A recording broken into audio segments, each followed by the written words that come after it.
le cercle RH et un grand entretien avec Saïd Hamouche. Il est le fondateur de cette entreprise dont on a souvent parlé sur le plateau, la fondation Mosaïque RH, puis la fondation en 2020 et ce sommet de l'inclusion. Merci Saïd Hamouche de prendre quelques minutes parce que l'emploi du temps est un peu serré. Le sommet va commencer dans quelques minutes, évidemment. Pas n'importe où. Au ministère de l'économie et des finances, le bâtiment vous est donné pour pouvoir... Alors, comment on pourrait le définir? Parce que c'est la 3e édition de ce sommet. Alors, il y a une édition avec le Covid qui est un peu plus compliquée, 2e édition. Comment on le définit? C'est la passerelle entre l'entreprise et les jeunes des quartiers, et pas seulement d'ailleurs? Ça serait ça l'esprit? Oui, en fait, l'idée c'est de dire que pour pouvoir réussir le recrutement inclusif, pour pouvoir faire en sorte que notre société elle s'irrigue de tous les talents, il faut à la fois penser emploi, mais aussi penser entrepreneuriat. Et ça suppose en fait mettre en place en fait des actions concrètes qui permettent à des entrepreneurs de réussir au regard de leur qualité professionnelle et de permettre à cette jeunesse de pouvoir se connecter avec le monde économique pour pouvoir bénéficier en fait de toutes ces opportunités qui s'ouvrent à elle. Quelques mots et on parlera ensuite du profil de ces jeunes des quartiers, mais je ne voudrais pas le réduire aux jeunes des quartiers. Absolument. Il y a aussi pas mal de jeunes en zone rurale qui vivent aux abords des métropoles et qui se sentent autant perdus que les jeunes des quartiers, qui n'ont pas le réseau, qui n'ont pas le contact, qui sont souvent en galère. Mais ce sommet de l'inclusion, c'est quand même un événement immense parce que vous réunissez des centaines d'entreprises, de très grosses entreprises, des écoles, un écosystème incroyable et j'ai le sentiment que ça prend, que les entreprises s'engagent vraiment. Écoutez, honnêtement, nous on est un peu bluffés là. C'est-à-dire que tout ce qu'on a fait depuis un certain nombre d'années aujourd'hui se cristallise et on est en train de se rendre compte qu'on est sur un point de bascule. D'ailleurs, il y a une ONG internationale qui s'appelle Ashoka et qui dit qu'à partir du moment où on est capable de toucher 10% en fait d'un seuil, eh bien on y arrive. Et on n'est pas très loin, on est à 7% aujourd'hui des populations. Quand on cumule tous les collaborateurs qui vont être sensibilisés grâce au sommet de l'inclusion économique, on est à 7% en fait de la population active. C'est une bonne nouvelle, ça veut dire qu'on commence à faire masse. Ce sujet commence à prendre sérieusement. Alors, une journée entièrement consacrée à ce sujet à travers des keynotes, des tables rondes, des débats, des personnalités. J'ai vu que Joe Star passait à 17h30, qui lui aussi devient à sa manière entrepreneur, des chefs d'entreprise qui vont partager aussi leurs expériences. C'est parler du sujet sans tabou et dire à ces jeunes, rien n'est impossible. Est-ce qu'il y a il y a de ça dans votre message par rapport à votre histoire aussi d'entrepreneur. Vous créez votre entreprise en 2007, vous venez des quartiers. Trappes, j'ai une bêtise? Bondy. C'est Kylian Mbappé, ça, non? Voilà, c'est ça. C'est ça. Non, mais les rôles inspirants, c'est ça l'idée? L'idée, c'est de dire que il y avait 20 ans, ces sujets étaient inabordables. Rencontrer un patron du CAC 40 ou d'une entreprise internationale, c'était inimaginable. Aujourd'hui, ils sont non seulement présents, mais en plus de ça, ils bloquent dans leur agenda 1 heure pour pouvoir rencontrer 10-15 personnes, pour pouvoir passer un moment agréable, discuter sans tabou et faire en sorte qu'on apprenne à se connaître, hein, tout simplement. Et apprendre à se connaître, c'est le début en fait de la réussite. Moi, c'est ça, c'est savoir qui est qui, faire tomber les murs et ensuite se dire finalement c'est peut-être possible, peut-être que je peux envoyer mon CV dans cette entreprise. Absolument, parce que c'est d'abord une histoire de préjugés. Est-ce qu'on est capable de passer d'un préjugé négatif à un préjugé positif sur des populations qui ont envie de réussir par rapport à des patrons qui ont envie de s'engager? Et quand on arrive à organiser en fait ces rencontres insolites, on peut à un moment donné accélérer le mouvement, parce qu'aujourd'hui l'enjeu c'est plus de faire des opérations ponctuelles, c'est de changer le système. Si demain on est capable à un moment donné de transformer ce mouvement, ce sommet en mouvement durable sur l'ensemble du territoire national, eh bien on aura peut-être contribué à faire émerger une nouvelle politique publique. Il y a un double sujet, il y a la tension sur le marché de l'emploi, ça c'est un vrai sujet pour les chefs d'entreprise et qui se disent d'une manière, je dirais, pragmatique, il faut s'ouvrir, il faut ouvrir encore plus grand nos portes. Et puis il y a un débat qui a été posé par la Cour des comptes qui dit, malgré les efforts des politiques publiques, et je mets de côté le sommet de l'inclusion, le taux de chômage dans les quartiers prioritaires de la politique de la ville est 2,7% supérieur à la moyenne nationale. Il y a donc un véritable sujet et un enjeu. Je pense que le rapport de la Cour des comptes fait totalement état des dysfonctionnements. C'est-à-dire qu'on a le sentiment en fait que les choses vont mieux, on a le sentiment en fait qu'on a mis des moyens, on a mis de l'argent, on a revu des outils, on a mobilisé des personnes, et en réalité, quand on ne va pas au bout de la chaîne, au bout du processus, quand on ne parle pas à tout le monde, eh bien, ces efforts sont pas forcément à la hauteur de ce qui est attendu. Donc du coup, on a besoin aujourd'hui d'aller plus loin, d'aller chercher ces jeunes, d'aller chercher ces managers, montrer qu'ils sont aujourd'hui disponibles et qu'il peut se passer des choses. Et on a aussi voulu en fait traiter la question de l'entrepreneuriat parce que les discriminations, elles sont aussi autour de la notion de l'accès au financement.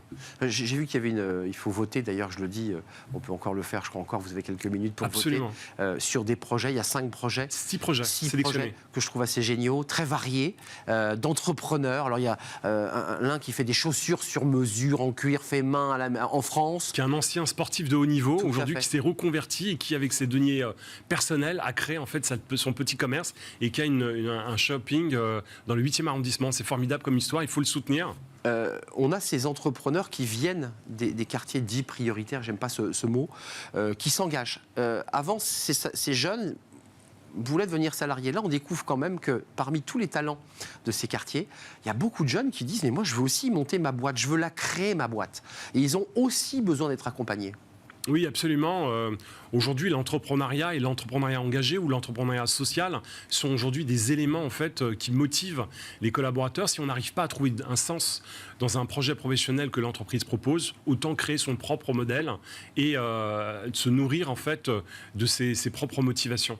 Et je constate qu'aujourd'hui, ce sujet-là est connu en fait dans les quartiers, donc on a une puissance entrepreneuriale qui existe depuis des années dans ces quartiers-là, et malheureusement en fait ils arrivent à développer des projets, ils arrivent à avoir des clients, ils ont des carnets de commandes qui sont pleins et ils sont freinés en fait dans leur croissance parce qu'à un moment donné la banque ne va pas suffisamment leur faire comprendre, parce qu'à un moment donné il y a un certain nombre de clés et de codes qu'il faut maîtriser, et quand on a un analyste qui est froid et qui va analyser d'une manière très mécanique et mathématique en fait le business plan, eh bien le niveau de confiance n'est pas au rendez-vous. Et donc, du coup, il faut aussi regarder ces entrepreneurs avec un niveau d'empathie différent et leur faire confiance. Et donc, on va investir, ça c'est la bonne nouvelle, plus de 100 000 euros tout à l'heure. Et sur ces 6 projets, on verra quel est le meilleur.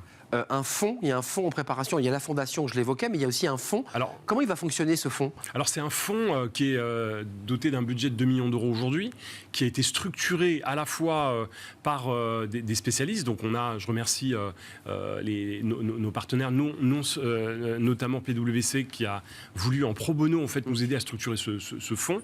Et c'est un fonds qui va avoir pour vocation... En fait, très engagé, PwC, sur l'inclusion. Absolument, et il faut savoir aussi le saluer. Et donc... concrètement, en fait, on va faire des prêts à taux zéro, sans caution. C'est-à-dire que nous, ce qui nous intéresse, c'est donner les moyens de réussite. C'est le sans caution qui est intéressant. Et oui, bien sûr. Oui. C'est-à-dire que nous, on fait confiance à l'individu à partir du moment où il a déjà démontré qu'il avait des clients et du chiffre d'affaires. Ça, c'est l'initiative, c'est le fond, c'est l'idée que la société est en train de bouger, et notamment les grandes entreprises. On voit quand même à travers une étude qui date de mai 2022, mais depuis ça n'a pas beaucoup bougé, que sur les 120 grands groupes français, seulement 3,5% des dirigeants des comités exécutifs et 4% des membres des conseils d'administration sont des personnes issues des minorités visibles. On se dit qu'il y a encore pas mal de routes à faire, notamment, et j'y reviens, sur la notion de personnalité inspirante. Oui, je pense qu'il ne faut pas oublier, quand on traite ces questions-là, la question du top management et du recrutement au niveau des COMEX. C'est-à-dire que c'est une erreur stratégique aujourd'hui de ne pas concentrer son plan de recrutement aussi sur ces strates en fait, de l'organisation. Les gens sont disponibles, sont formés, ils ont de l'expérience. Richard Descoings a lancé les conventions prioritaires il y a 20 ans. Donc les gens aujourd'hui sont disponibles sur le marché et on ne va pas les chercher parce qu'il y a aussi deux mécaniques, la discrimination sur la mobilité en interne, et on a un mécanique de discrimination tout simplement ethnique qui a encore lieu. Sur la on n'est pas rassuré. Non, mais il faut le dire. On ne va pas mécaniquement aller les chercher. Moi, j'encourage tous les cabinets de chasseurs de tête qui font en fait de la chasse à ces niveaux-là, de s'engager beaucoup plus sur ces questions-là, et on les aidera à alimenter leur vivier s'ils ont besoin. C'est vraiment... Je reviens à l'idée de la personne qui vous inspire. Vous, quand vous l'avez créée, cette entreprise, en 2007, vous aussi, vous lanciez la pièce en l'air. Hein. C'était pas si simple pour vous dans votre histoire personnelle. Parler de recrutement inclusif alors qu'on n'avait pas de réseau et pas d'argent, c'était pas gagné. Et là, aujourd'hui ? Et aujourd'hui, il y a une forme de reconnaissance, mais cette reconnaissance, elle n'est qu'utile qu'à partir du moment où on est vraiment capable, avec tout ça, de transformer le système avec d'autres associations, avec d'autres écoles, avec d'autres entreprises. Le but du jeu, aujourd'hui, c'est de passer à 10% en fait, de la population active, touchée, concernée, formée sur ces sujets-là. Tout à l'heure, on avait un entrepreneur dans la rubrique Les entreprises s'engagent, qui fait d'ailleurs écho à l'action que vous mettez, à votre combat, parce que c'est aussi un combat, et qui nous disait qu'il avait recruté un réfugié de 33 ans, et qui souhaitait d'ailleurs recruter des réfugiés. Et il nous a dit deux choses. Il a dit, j'ai pas géré le recrutement, mais par contre, j'ai voulu mettre des critères, et notamment le critère du savoir-être, qui est un vrai sujet que vous disent les RH, qui vous disent c'est compliqué, il y a le problème du savoir-être. Qu'est-ce que vous leur dites à ces DRH qui viennent régulièrement sur notre plateau? C'est-à-dire le fait qu'on puisse rentrer en communication même si on n'a pas tout à fait le même savoir-être. Je pense qu'à l'époque, on se dit on a une pénurie de main-d'œuvre. Vous savez qu'on est passé de 4 entreprises sur 10 à 6 sur 10 aujourd'hui qui expriment des difficultés de recrutement. Donc c'est énorme, c'est colossal. Si on garde les mêmes outils qu'hier, on va à la catastrophe. Je pense que lutter contre les métiers en tension, c'est possible, à condition qu'on change de lunettes, qu'on change de pratique, qu'on arrête de regarder trop le CV, qu'on arrête d'être à la quête des grandes écoles. C'est terminé, c'est une autre époque. Aujourd'hui, il faut regarder en fait ce qui anime les gens, leur potentiel. Il y a une masse aujourd'hui en fait de population qui vivent dans ces territoires défavorisés et qui ont envie de travailler, ou en tout cas réussir leur vie par le travail. Et donc du coup, si on est capable de pouvoir détecter leurs talents en regardant davantage les aptitudes comportementales ou en étant un peu plus dans l'écoute, et on est capable de construire des projets professionnels qui vont permettre à l'entreprise de créer de la richesse in fine. Il y a un enjeu pour lutter contre la pénurie d'emplois, parce qu'il y a un vrai sujet, 350 000 emplois non pourvus, avec des entrepreneurs qui vous disent, ou des chefs d'entreprise qui vous disent « j'arrive plus à recruter ». Et puis, il y a aussi un enjeu, je dirais, social et sociétal pour permettre à des bassins de vie de pouvoir vivre de son travail. C'est un peu un débat lancé d'ailleurs par Gabriel Attal qui fait du bruit, mais c'est cette question-là qui est posée. Vivre de son travail. Absolument, je pense que c'est la base de la dignité humaine, et je pense qu'aujourd'hui on est quand même dans une société où on a une multitude de personnes dans ces territoires pauvres qui ont juste envie d'être reconnues par leur capacité professionnelle. Et ça, c'est pas compliqué à mettre en place. C'est pour ça qu'on a créé cette plateforme qui s'appelle Mosaïque Talent, et grâce à cette mobilisation autour du sommet, c'est plus de 8000 postes qui sont postés. Donc maintenant, et donc je salue Joe Star qui nous aide aussi à promouvoir cette plateforme, c'est d'aller chercher en fait toute cette jeunesse qui se dit c'est terminé, j'ai essayé, ça n'a pas marché. Ça a changé, on change d'époque aujourd'hui, c'est possible, il faut tenter sa chance, et je pense que les entreprises sont prêtes à fonctionner différemment sur ces questions-là. La suite, parce qu'au lendemain de ce sommet, le rideau va être retiré, le ministre va reprendre son ministère, et chacun va reprendre sa vie. Vous l'avez dit tout à l'heure, ce n'est pas une journée par an, c'est un engagement dans la durée. Comment vous gardez ce lien avec ces entreprises? Parce qu'il y a le greenwashing, mais il y a aussi l'inclusion washing. On se dit, j'ai participé au sommet de l'inclusion, j'ai fait le boulot. C'est pas suffisant. Alors, on a plusieurs leviers. D'abord, le premier levier, c'est que l'avantage d'avoir une fondation, c'est qu'effectivement, on va pouvoir poursuivre, grâce aux dons collectés et à cette capacité à engager des mécènes. On va pouvoir, en fait, organiser des temps de rencontre avec ces entreprises. On leur propose de publier gratuitement leurs offres d'emploi, d'accéder gratuitement à un vivier sur Mosaïque Talent. On va avoir des consultants qui vont être à leur disposition pour pouvoir progresser et construire des plans d'action. Créer les liens. Mais en parallèle, on va travailler avec les pouvoirs publics. On est au cœur de la réforme France Travail. Donc tous ces matériaux que nous sommes en train de collecter, c'est pour pouvoir ensuite les analyser et les transmettre aux décideurs publics demain pour enrichir en fait la pensée et faire en sorte qu'on ait demain des actions, des dispositifs publics qui marchent. Tiens, d'ailleurs, d'un mot France Travail, alors qui n'est pas encore tout à fait sorti de terre, mais qui est en train de naître. L'idée, c'est quoi? C'est qu'elle soit encore plus en prise avec les besoins et les demandes de ces jeunes des quartiers. Comment vous allez réussir à créer ce lien entre l'institution France Travail en création et votre combat et vos actions? Moi, je suis persuadé que demain, si on veut accélérer sur ces questions-là, on a besoin de faire émerger un opérateur dédié au recrutement inclusif. Si on n'a pas des outils outils, des professionnels qui sont mis à disposition pour pouvoir accompagner les recruteurs lorsqu'ils se posent la question. Si on laisse le recruteur tout seul traiter ce problème, eh bien, on ne maximise pas les chances de réussite. Et donc, si demain, on a un intermédiaire qui est porté par l'État, co-construit avec les entreprises, parce qu'on peut imaginer des modèles hybrides, on pourra aller beaucoup plus loin. L'APEC l'a déjà démontré, il y a des initiatives de Pôle emploi qui ont permis de le faire. Aujourd'hui, il faut se doter de moyens supplémentaires pour faire une vraie agence du recrutement inclusif. Quel chemin parcouru avant de nous quitter, Saïd Amouche, quand même, ce jeune de Bondy que vous étiez, qui est devenu aussi un sportif de haut niveau, vous êtes passé par le sport. Vous êtes fier de votre parcours parce que, je veux dire, aujourd'hui, vous portez une entreprise, vous allez partir très rapidement au sommet de l'inclusion, vous allez être un peu le maître des cérémonies. Vous êtes fier là, du travail et de la route que vous avez faite ? Non, je pense qu'il n'y a pas de quoi être fier. Ce qui se passe aujourd'hui, c'est qu'on a les moyens de travailler, mieux travailler qu'il y a 20 ans. Et puis surtout, je suis passionné avec l'ensemble des équipes. Ce que fait Saïd Amouche, c'est aussi 80 collaborateurs qui sont derrière, à la fois au niveau du cabinet Mosaïque RH, mais aussi au niveau de la fondation Mosaïque. Et donc voilà, c'est tout un écosystème avec l'ascenseur aussi dans lequel on a apporté une contribution. Voilà. D'ailleurs, vous parlez d'ascenseur, vous vous rappelez de ce livre, Aziz Seni est présent et sera présent aujourd'hui à ce sommet de l'inclusion. J'ai vu qu'il faisait une table ronde. C'est quelqu'un que j'apprécie beaucoup, qui vient d'ailleurs sur notre chaîne et qui avait écrit un livre, L'ascenseur est cassé, prends l'escalier. Absolument, l'ascenseur est en panne. L'ascenseur est en panne, prenons l'escalier. Ouais. Ça a changé depuis ou pas ? Moi, j'ai le sentiment quand même, et heureusement que le sommet de l'inclusion, heureusement qu'il y a des Saïd Amouche et quelques autres, parce que globalement, ça bouge pas, quoi. Ça bouge parce qu'il y a de plus en plus de patrons engagés, il y a de plus en plus d'investissements. Ça, c'est votre espoir, ça c'est votre... Ça, c'est ce que je vois, c'est ce que je constate. En revanche, là où vous avez raison, c'est que ça va pas suffisamment loin et qu'il faudrait en fait doubler les chiffres, tripler les chiffres dans un futur proche. Je vous laisse repartir. Sommet de l'inclusion, inclusion économique.